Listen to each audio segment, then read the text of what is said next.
नमस्कार शीतल जी। जी, स्वागत है नमस्कार। आपका नई परख के मंच पर जी, एक बार फिर। जी, अ, जब से बिहार चुनाव का परिणाम आया है, जी, तब से बिल्कुल वैसी स्थिति बन गई है जैसी 2024 के लोकसभा चुनाव से ठीक पहले थी।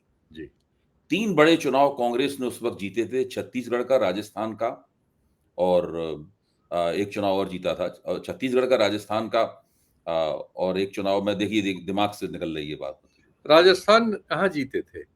हाँ, राजस्थान का चुनाव जीते थे, अशोक गहलोत हार गए थे। हार मध्य गए। प्रदेश का, मध्य हाँ, प्रदेश में चुनाव जीते थे, जी। राजस्थान में चुनाव जीते थे और छत्तीसगढ़ में चुनाव जीते थे। तीनों जगह कांग्रेस बुरी तरह परास्त हो गई थी। हाँ, वही मतलब हाँ जी। बीजेपी जीती तो थी। जी, बिल्कुल वैसा उसी तरह का माहौल इस वक़्त बना हुआ है जी, और उस वक़्त ऐसा लग रहा था कि भारतीय जनता पार्टी की बिल्कुल बल्ले-बल्ले है जी, और अभी भी इस वक़्त भी यही स्थिति है।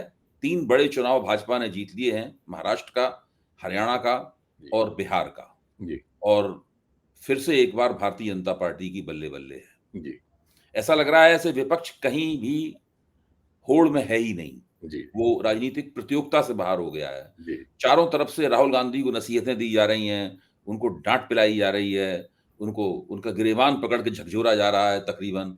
अगर ऐसा लगता है कि राजनीतिक समीक्षकों के बीच में और मीडिया एंकरों के बीच में राहुल गांधी फँस जाएँ, तो वो लोग मिलकर अपने व्यंग्य बाणों से ही उनको लिंच कर देंगे राहुल गांधी को।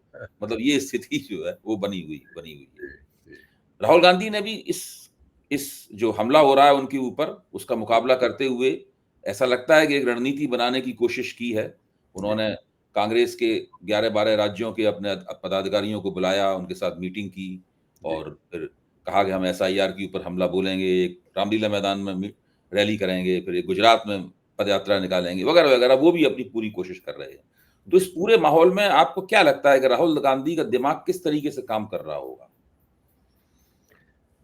अब ये बहुत कठिन है कि राहुल गांधी का दिमाग किस तरह से काम कर रहा होगा चूँकि मतलब कांग्रेस में ये औसतन ये है स्थिति हुँ, काफ़ी लंबे समय से है ऐसी कि उसमें बहुत सारे लोग जो है हुँ। नीतियों के मामले में और कार्यक्रमों के मामले में रणनीति के मामले में बैठ के बातचीत करते हैं।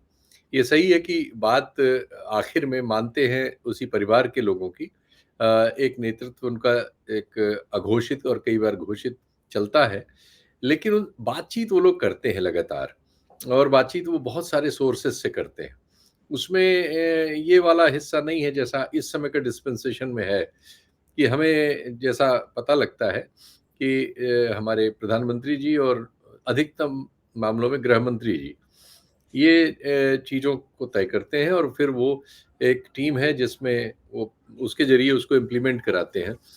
लेकिन आलोचना के लेवल पे कहा जाता है कि एक परिवार की पार्टी है कांग्रेस और जो परिवार चाहता है या जैसा करता है वैसा ही होता है। लेकिन ऐसा है नहीं है, अमल में ऐसा है कि कांग्रेस में ये सही है कि वो उसमें परिवार का बहुत एक मॉरल असर है और उसकी एक्सेप्टेंस बहुत है ब्रॉडर लेवल पर जो भी उनके साथ समर्थक हैं देश भर में, कांग्रेस के नाम से जो भी समर्थन है, वो समर्थन उस परिवार के प्रति है और उससे परिवार से इतर कांग्रेस के प्रति कोई अलग से समर्थन हो, ये टेस्ट हमारे अतीत में अनेक बार हुआ है और अनेक बार वो फेल हुआ है। जब-जब इस तरह से कांग्रेस से अलग होके कुछ लोगों ने कांग्रेस को क्रिएट करने की कोशिश की, परिवार से इतर, वो चला नहीं, लोगों ने स्वीकार नहीं किया उसको। तो एक ये भले ही एक दोष हो, लेकिन इस दोष के साथ हमारे देश की जनमानस ने इनको कांग्रेस के तौर पे इस परिवार को स्वीकार किया है और इस परिवार के ही दूसरे अंशों को उस तरह से स्वीकार नहीं भी किया है। जैसे मेनका गांधी हैं, वरुण गांधी हैं, वो भी गांधी हैं, उसी परिवार से हैं, लेकिन उनको उस तरह से स्वीकार कभी नहीं किया गया जनमानस के द्वारा। तो ये एक विशेष परिस्थिति है। अब आपने जो सवाल पूछा कि चारों तरफ से राहुल गांधी इस समय सवालों के बीच हैं, आलोचनाओं के बीच है, जिसमें पक्ष-विपक्ष दोनों शामिल हैं। देखिए, एक हिस्सा तो इस परिवार को हमेशा राजनीति के लिए निशाने पर रखता है। वो एक वैचारिक मामला है। वो ये समझते हैं कि इस देश में जो राजनैतिक पूँजी है, अगर किसी के पास राष्ट्रव्यापी स्तर पर है, तो इस परिवार के पास है और जिन-जिन के पास किसी भी किस्म की राजनैतिक पूँजी है, उनको वो निशाने पर लेते हैं। और चूँकि राष्ट्रीय स्तर पर कांग्रेस नाम की जो संस्था है, जैसा मैंने पहले बताया, इसी परिवार की उस नैतिक पूँजी पर आधारित है इसलिए इस परिवार के बारे में, इसके पूर्वजों के बारे में और इनके कार्यकाल के बारे में एक अनवरत आलोचना का प्रवाह जो है, हमारा जो दक्षिणपंथी डिस्पेंसेशन है, उसके संगठनों के द्वारा, उसके समर्थकों के द्वारा, उसके कार्यकर्ताओं के द्वारा, उसके पेड अनपेड ट्रोल्स के द्वारा हम उस पर प्रहार होते देखते हैं। कोई दिन तो क्या, एक कोई हफ्ता ऐसा नहीं गुजरता जब शीर्ष स्तर पर राहुल गांधी को लेकर कोई बड़ा सवाल, नेहरू जी को लेकर कोई सवाल, श्रीमती गांधी को तो कम उसमें लेते हैं परिधि में, इंदिरा गांधी जी को, क्योंकि उस पे थोड़ा सा इशू है, लेकिन बाकी अन्य चीजों पर और उनके लिए गए फैसलों पर और अतीत की बहुत सी बातों पर हमेशा कोई न कोई प्रश्न हमारे सामने होता है। चूंकि विमर्श पर इस समय दक्षिणपंथी डिस्पेंसेशन का कब्जा है, इसलिए उस पर बहस भी होती ही है। हम चाहे न चाहे उस बहस में हमें हिस्सा लेना ही पड़ता है। तो ये परिस्थिति हमारे यहाँ बनी हुई है। अब ऐसे में जब राहुल गांधी भी उस महागठबंधन में थे, उन्होंने वहाँ बिहार में जाके एक कदम ताल भी की थी, काफ़ी दिनों की यात्रा वगैरह निकाली थी और एक इशू खड़ा करने की कोशिश भी की थी। उसके बाद फिर वो जो भी उन लोगों के बीच रहा, जो लोग हैं वहाँ, और उसमें वो फिर एकाएक अनुपस्थित मिले। फिर वो चुनाव के दौरान बीच में आके उपस्थित हुए। वो सब चीज़ें ज़ाहिर है कि उन पे सब पे बात होगी ही होगी। जिनको आलोचनात्मक ढंग से करनी है वो उस तरह से करेंगे, जिनको निशाने पे लेना है वो निशाने पे लेंगे। जो ऐसे लोग हैं जो चाहते हैं कि इस प्रेजेंट डिस्पेंसेशन का जो दौर है ये पराजित हो, ऐसी भावना रखने वाले लोग निरुत्साहित भी होते हैं, खिसिया भी जाते हैं। उनकी भी अपनी आलोचना है कि क्यों नहीं राहुल गांधी ने, जब वो टेम्पो एक क्रिएट किया था तो उसके बाद कहाँ गायब हो गए, क्यों चले गए बाहर, क्यों नहीं उस टेम्पो को आगे बनाया, क्यों उसके बाद अगला कार्यक्रम, मतलब वो उस भावना की वजह से उपजता है। जो भावना आज की जो परिस्थितियां हैं, इनको, इनसे निराश है, इनको बदलना चाहती है, इनको उखाड़ फेंकना चाहती है, इनकी जगह कांग्रेस को देखना चाहती है या परिवर्तन को देखना चाहती है। तो एक आलोचना उधर से इस वजह से आती है और एक आलोचना उधर से आती है जहां से जो आलोचना करेंगे ही करेंगे, चूंकि वो इस परिवार की जो राजनीतिक पूंजी है, जो राष्ट्रव्यापी है, इस बुरे वक्त में भी उनके पास 14-15 करोड़ वोट है देश में, जो किसी और के पास देश में 4-5 करोड़ भी नहीं है। तो अगर ये गठरी टूट जाए तो आप समझ लीजिए कि दक्षिण पंथ के लिए देश में कोई मुकाबला किसी किस्म का, हारा या जीता, लेकिन कोई रनर अप भी नहीं रहेगा। मैदान समतल, कोई है ही नहीं, खाली मैदान, अपना खेल अपनी तरह से खेले, आपस में ही एक दूसरे से भले उनमें अपने सांगठनिक और दूसरे चीजों पे झगड़े भले हो जाएं, लेकिन एक विपक्ष के रूप में कोई एक ताकत चुनौती देने भर की भी तब नहीं रहेगी। तो ये दोनों कारक मिलके आज राहुल गांधी को आप कह सकते हैं कि आलोचना के दायरे में लेते हैं। जी।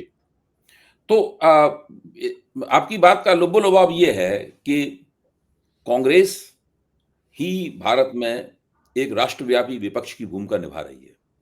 बाकी लोगों में ये क्षमता नहीं है। कांग्रेस के पास करीबन इस देश में 20% के आसपास वोट हैं। 15-16 करोड़ वोट हैं कांग्रेस के पास। कई राज्यों में वो अकेले भारतीय जनता पार्टी का मुकाबला करती है। एक आरोप कांग्रेस के ऊपर नरेंद्र मोदी ने लगाया अभी, जब बिहार चुनाव का जश्न वो मना रहे थे अपने पार्टी दफ्तर में, कि कांग्रेस एक परजीवी पार्टी है।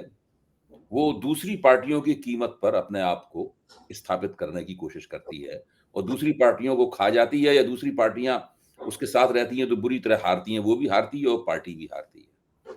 अच्छा, जब इस आरोप को अगर आप इन्वर्ट कर दें, यानी इस आरोप को अगर आप अंदर से उलट दें, तो दिखाई पड़ता है कि इस देश के अंदर जो बहुदलीय प्रणाली है, उसमें तो ज्यादातर प्रणालियां कांग्रेस की कोख से जन्मी है। जैसे जनता दल के तमाम सारे संगठन हैं, अभी जैसे पश्चिम बंगाल में ममता बनर्जी की पार्टी है, वो कांग्रेस से निकली है।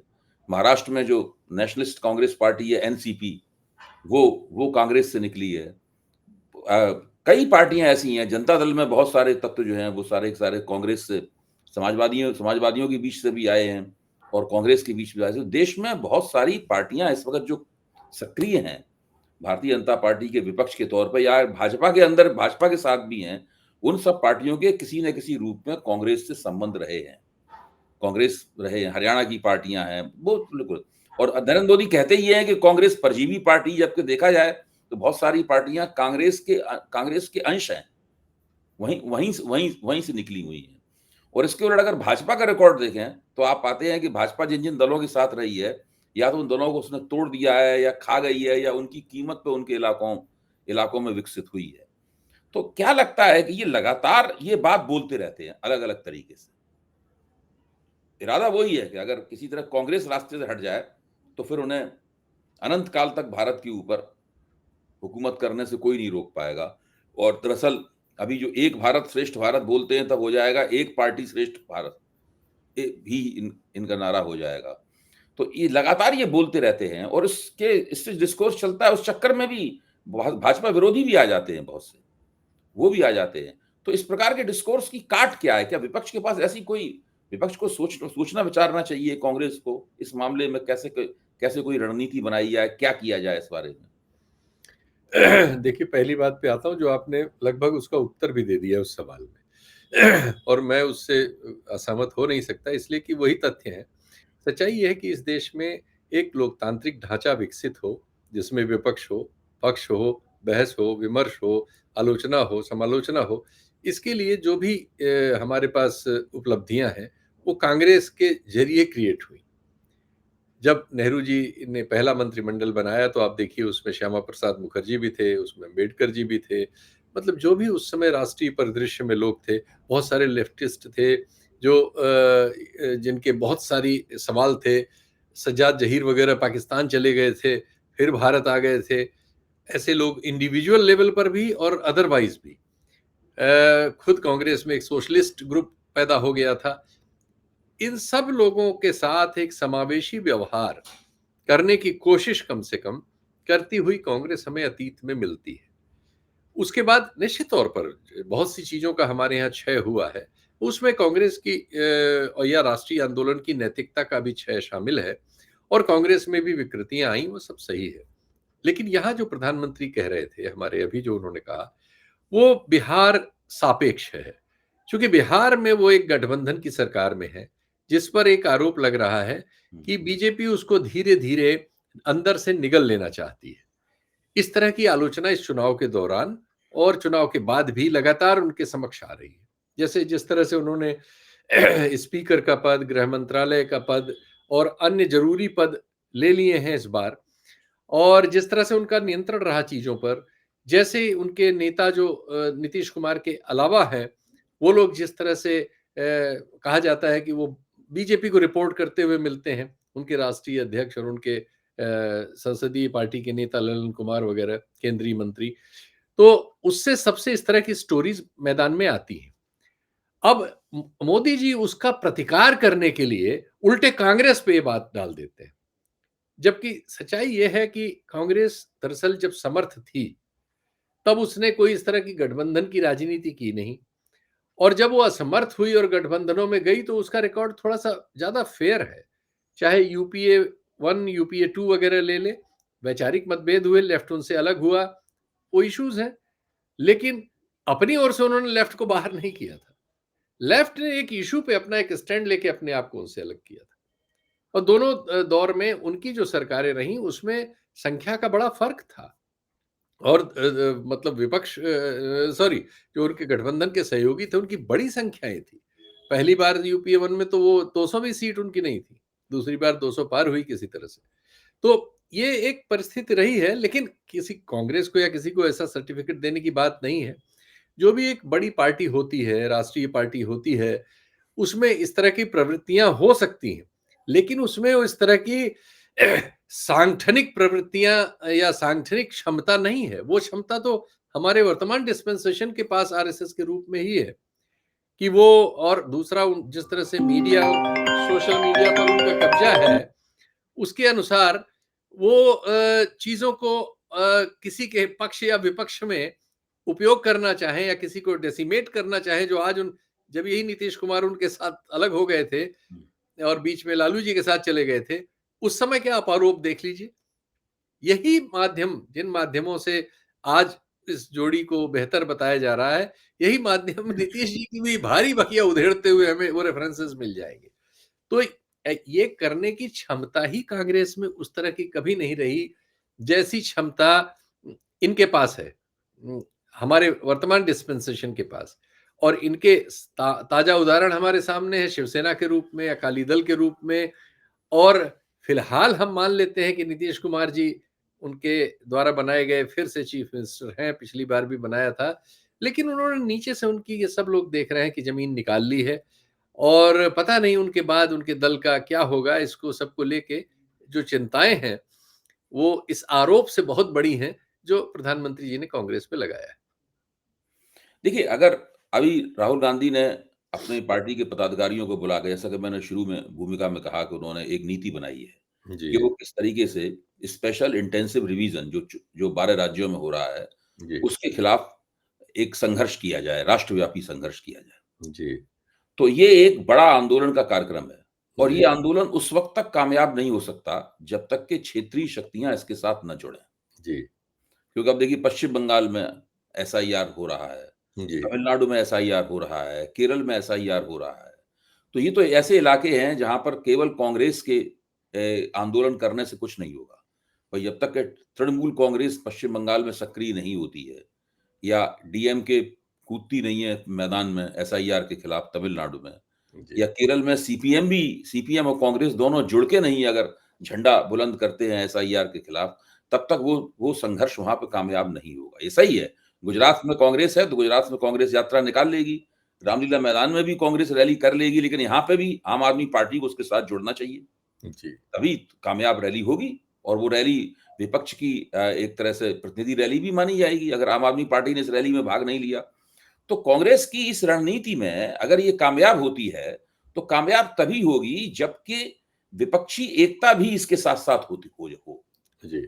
वो न केवल संसद के स्तर पे हो, संसद के पटल पे तो विपक्षी एकता हमेशा दिखाई पड़ती है, लेकिन राज्यों के स्तर पे भी विपक्षी एकता हो। अगर टीएमसी और कांग्रेस पश्चिम बंगाल में मिलके चुनाव न लड़ पाएँ, तो कम से कम मिलके एसआईआर का विरोध तो कर लें। तो मुझे ये 1 मिनट, ये इसकी संभावना इसमें इस पूरी रणनीति में दिखाई पड़ती है।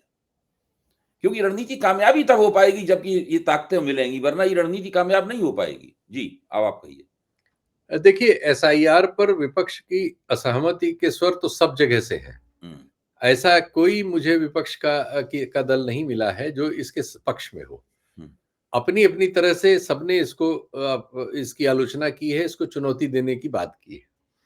लेकिन इनके अंदर जो एक समस्या है, वो ये है कि विपक्ष के बहुत सारे लोगों की बहुत सारी कोर वर्तमान डिस्पेंसेशन ने दाब ली है। हम उनमें वो ईमानदारी नहीं पाते जो आज की परिस्थितियों की मांग है।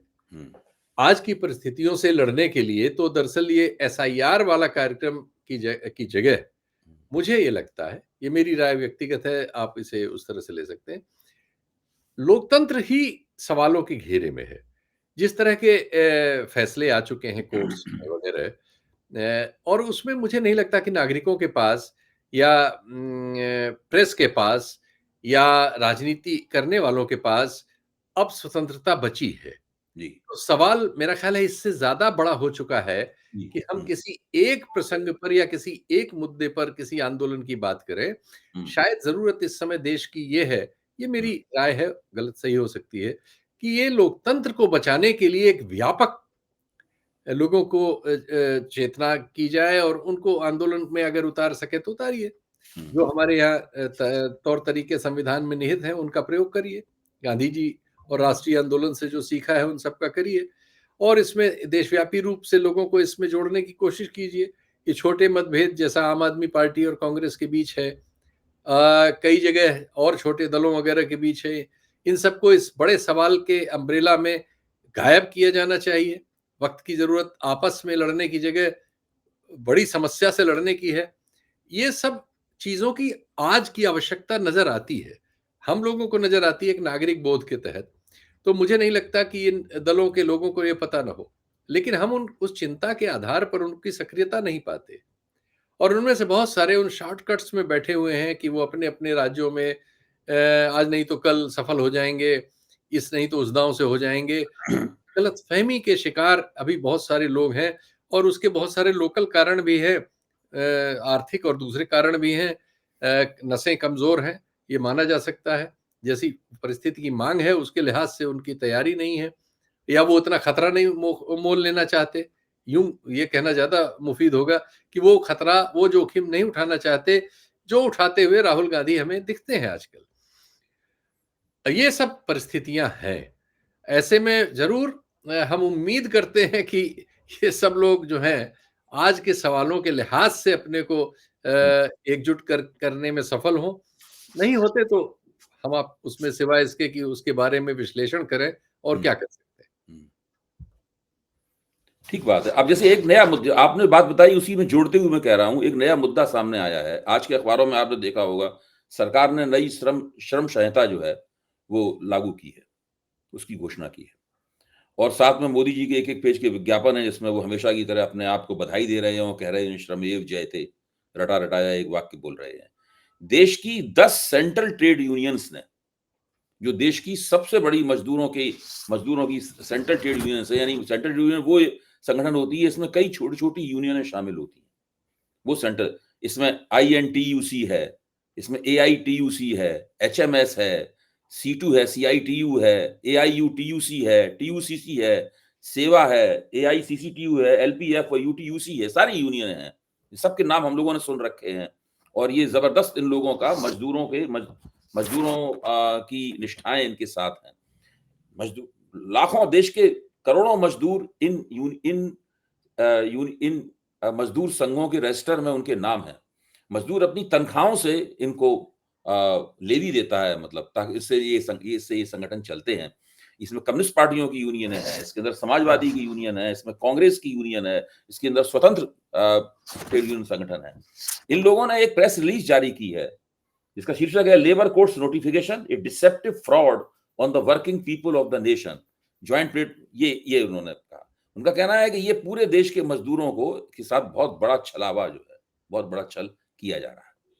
अच्छा, अब जैसे ये एक मुद्दा है, क्या आपको लगता है कि इस तरह के मुद्दे के ऊपर इस देश में आज की परिस्थिति में, ये पोस्ट ग्लोबलाइज़ेशन की सिचुएशन है, जबकि बहुत ज़्यादा जन आंदोलन नहीं होते हैं, इस तरह के मुद्दों के ऊपर कोई बड़ा आंदोलन खड़ा किया जा सकता है? क्योंकि देश ये यूनियनें राजनीतिक दलों से जुड़ी हुई हैं। साफ दिखाई पड़ रहा है इनका नाम। इसमें केवल भारतीय जनता पार्टी की तरफ की जो भारतीय मज़दूर संघ है, वो इसके अंदर शामिल नहीं है, वो भी एक बहुत बड़ी सेंट्रल ट्रेड यूनियन है। जी। बावजूद इसके कि ये राष्ट्रीय दलों से जुड़ी हुई हैं, हुँ, लेकिन हम ये बात जानते हैं कि मज़दूरों के लेवल के संदर्भ में, हुँ, किसानों के संदर्भ में और हमारे देश में कोई भी आंदोलन छात्रों के ही संदर्भ में, बेरोज़गारों के ही संदर्भ में, हमने ये हमेशा पाया है कि जब वो आंदोलन करते हैं, तो वो अकेले होते हैं। ये राजनैतिक दल या अन्य जो हैं, ये कभी भी दिल से उनके साथ कम्युनिस्ट पार्टियों वगैरह की बात छोड़ दें, हुँ, लेकिन उनका प्रभाव क्षेत्र बहुत सीमित है, उनकी सामर्थ्य तुलनात्मक रूप में बहुत सीमित है। बाकी लोगों की जो स्थिति है, हुँ, वो एक आप कह सकते हैं कि फ़ोटो सेशन कराने भर की रहती है, कि कोई किसान आंदोलन हो रहा है, तो उनके नेतागण जाके वहाँ पे कोई एक आध स्टेटमेंट दे देंगे, ट्वीट कर देंगे, फ़ोटो खिंचा लेंगे। लेकिन हमने कभी ऐसा नहीं पाया कि वो सक्रियता से अपनी सारी सामर्थ्य के साथ हुँ, ऐसे आंदोलनों का समर्थन करते हुए सड़कों पे उतरे हों और उस लड़ाई को किसी अंजाम तक पहुँचाने की उन्होंने कवायद की हो। ऐसा ही मज़दूरों के मामले में अनेक बार से है, आज से नहीं है। मज़दूरों के मामलों में जो इनका भले ही इनके संगठन होते हैं, लेकिन इन दलों का हमने कोई ईमानदार इनके पक्ष में कुछ करते हुए कभी पाया नहीं है। हुँ, तो इसलिए जो आप कह रहे हैं ये एक अच्छा विचार है, लेकिन इस विचार के पक्ष में ये लोग हमें मिलेंगे कुछ करते हुए, इस पर मुझे बहुत संदेह है। इससे और बड़ा खतरा आ रहा है, जो हमारे यहाँ पेंशन है, लोगों को जो पेंशन मिल रही है जिसका फंड करीब 10 लाख करोड़ है हमारा, हुँ, जिन लोगों को अभी पेंशन मिल रही है, आप जानते हैं 2004 के बाद एक बहुत बड़े हिस्से की तो पेंशन हमने बंद कर दी, हम पेंशन अब नहीं देते। हुँ, हुँ, और सरकारी नौकरियों में जो लोग हैं, बहुत सारे अफ़सर-वफ़सर जो रिटायर्ड हैं सब सारे, हुँ, ये पेंशन खतरे में है।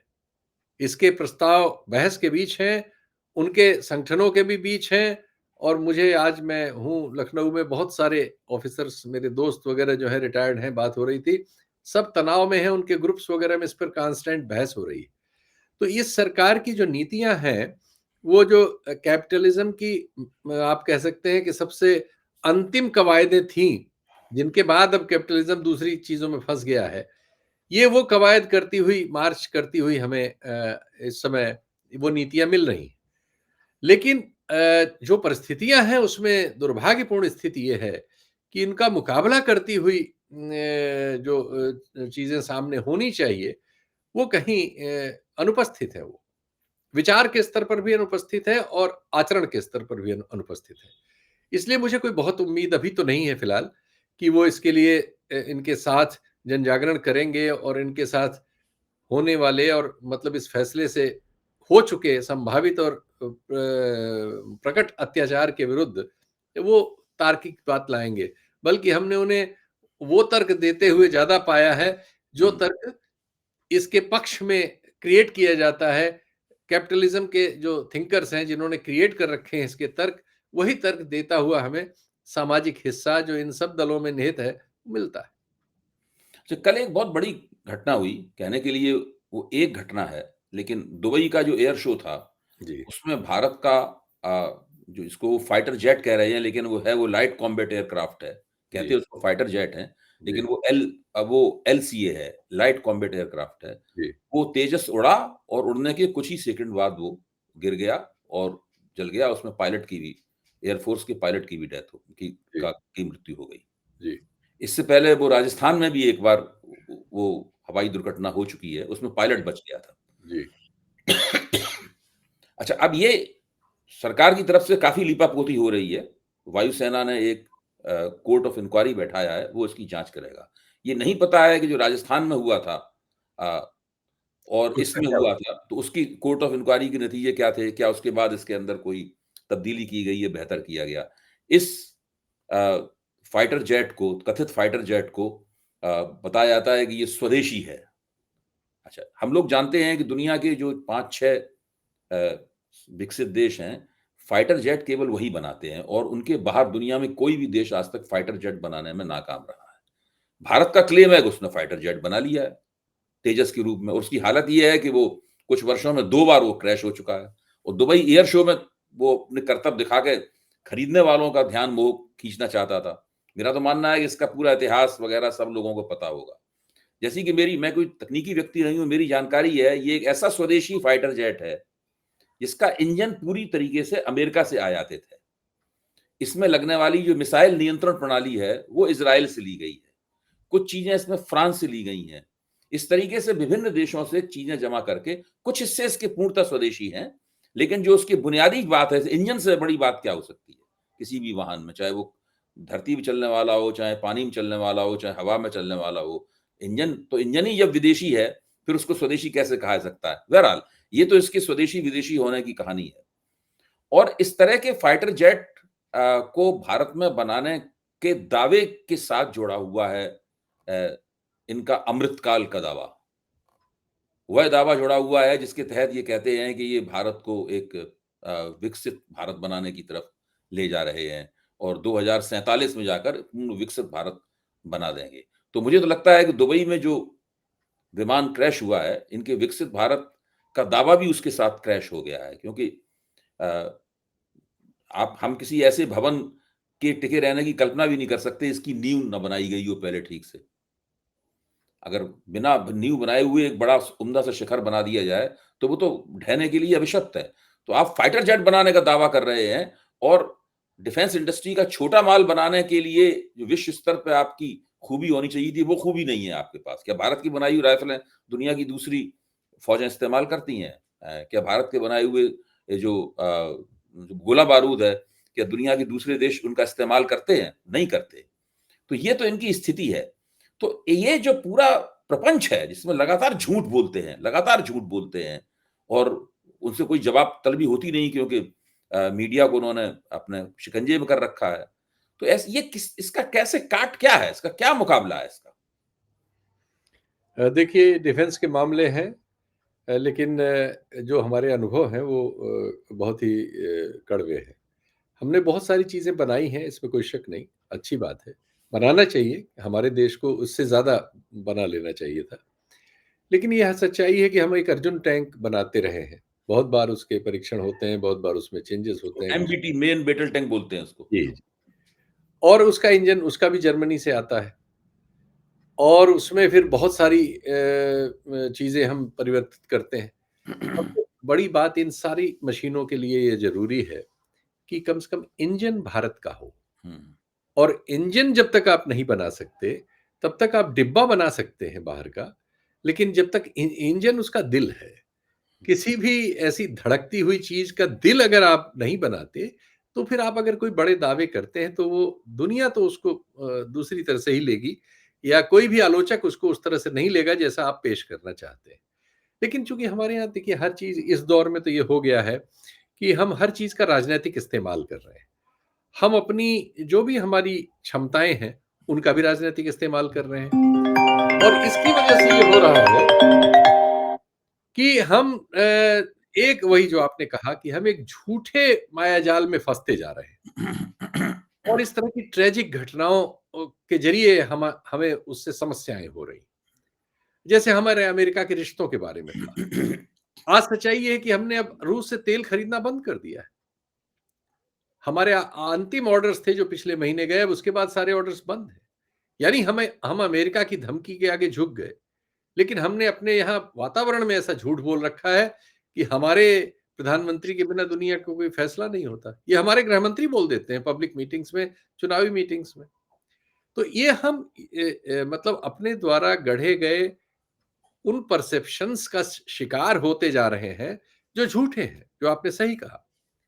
जो इस तरह की घटनाओं के ज़रिए हमारे लिए एक समस्या पैदा कर देते हैं। हमारे मतलब आप कह सकते हैं कि जो एक मॉरल पोजीशन होती है किसी व्यक्ति की, संस्था की और देश की, तो ज़ाहिर है बहुत बड़ी होती है। ये उसको जो है खतरे में डाल रहे हैं, इस तरह की बातें। हमें हमारी ये मतलब इसमें गढ़ने की कोई ज़रूरत नहीं कि हम इंजन नहीं बना सके हैं आज तक।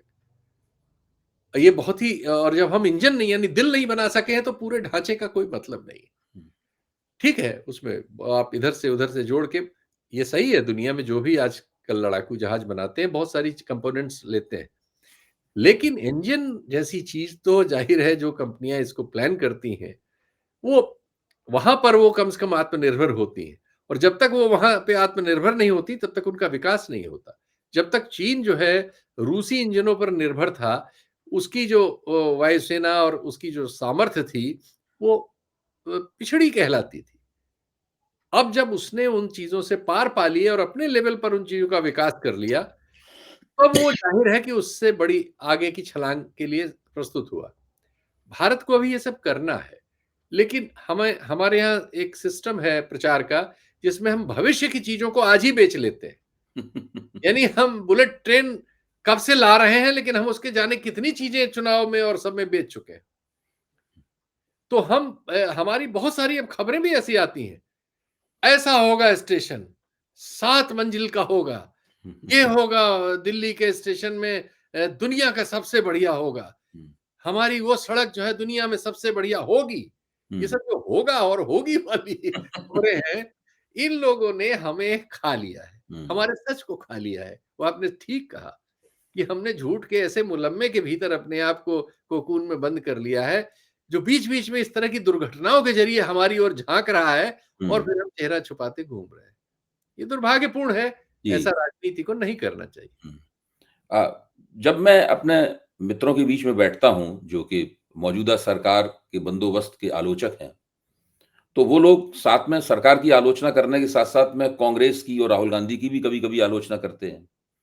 लेकिन इस आलोचना को करते हुए वो एक बात भी कहते हैं, कहना कभी भूलते नहीं हैं, कि जो भी हो राहुल गांधी में ठीक है, राहुल गांधी ने अभी-अभी राजनीति के ढलान के ऊपर उल्टी चढ़ाई करनी शुरू की है, वो ऊपर की तरफ जाना शुरू किया है उन्होंने। अपनी भारत जोड़ो यात्रा के साथ उनकी छवि निखरी है और वो मजबूत हुए हैं, पहले से ज़्यादा लोग उन्हें अपना नेता मानने लगे हैं। अ, तो वो ये बात भी कहते हैं कि इस आदमी में कुछ कमियाँ हैं जो धीरे-धीरे दूर होंगी लेकिन हराएगा भी यही। एक बात सब लोग ज़रूर कहते हैं कि हराएगा भी यही। तो ये बात कहने के पीछे ऐसी क्या खूबी देखते हैं वो राहुल गांधी में जिनकी वजह से उन्हें आलोचना करने के साथ-साथ ये भी कहना पड़ती है, ये उम्मीद भी उन्हीं में निहित माननी पड़ती है? उसकी वजह है कि हमारे होराइज़न पे सारे जो नक्षत्र थे, वो सब धराशायी हो गए। हुँ, उन सब लोगों ने लोगों के विश्वास को खंड-खंड कर दिया है। हुँ, जैसे अभी आपके पिछले सवाल में जो झूठ था जिसने राष्ट्रीय आत्मविश्वास को जोक में बदल दिया है, हुँ, वैसे ही हमारे विपक्ष के बहुत सारे नक्षत्रों ने अपनी कार्यप्रणाली से हमें बहुत निराश किया है। राहुल गांधी उसमें से एक जुगनू की तरह आशा पैदा करते हैं। हुँ, कोई है नहीं, क्योंकि बाकी सब लोग चाहे ममता बनर्जी हों, केजरीवाल हों, बिहार चुनाव में पैदा होने की कोशिश करने वाले जनसुराजी हों, हुँ, या और सच्चाई है कि हमारे पास अब नाम ही नहीं बचे। शरद पवार वगैरह जो थे वो सब, जो भी जहाँ थे, सब हमारे लिए निराशा का बायस बन गए। ऐसे में राहुल गांधी को जब हम देखते हैं कि अपनी टी-शर्ट पहने हुए वो सामना करते हुए मिलते हैं प्रेजेंट डिस्पेंसेशन का, जिसमें हम ये भी पाते हैं कि उनकी हालत अभिमन्यु जैसी है। क्योंकि सामने जो चक्रव्यूह है, वो इतना विशाल और मतलब जटिल है। सामर्थ्यवान दिखता है कि उसमें वो अभिमन्यु की तरह चमकते हैं। जी। मैं नहीं कह सकता कि जो उन हमारे मित्रों की जो भावना है, वो अर्जुन बनेंगे कि अभिमन्यु। मैं भी चाहता हूँ नागरिक के तौर पर कि वो अभिमन्यु की गति उनकी न हो।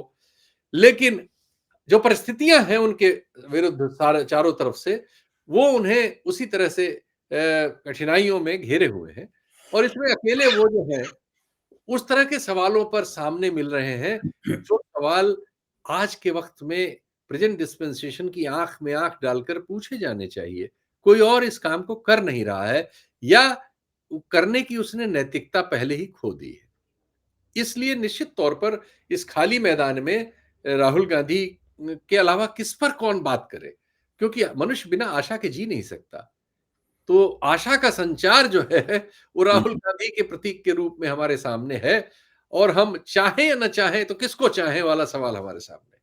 नहीं, आपने बिल्कुल ठीक कहा और इस बहुत ही उम्दा और विश्लेषणात्मक उत्तर के साथ हम लोग आज की चर्चा का पटाक्षेप करेंगे।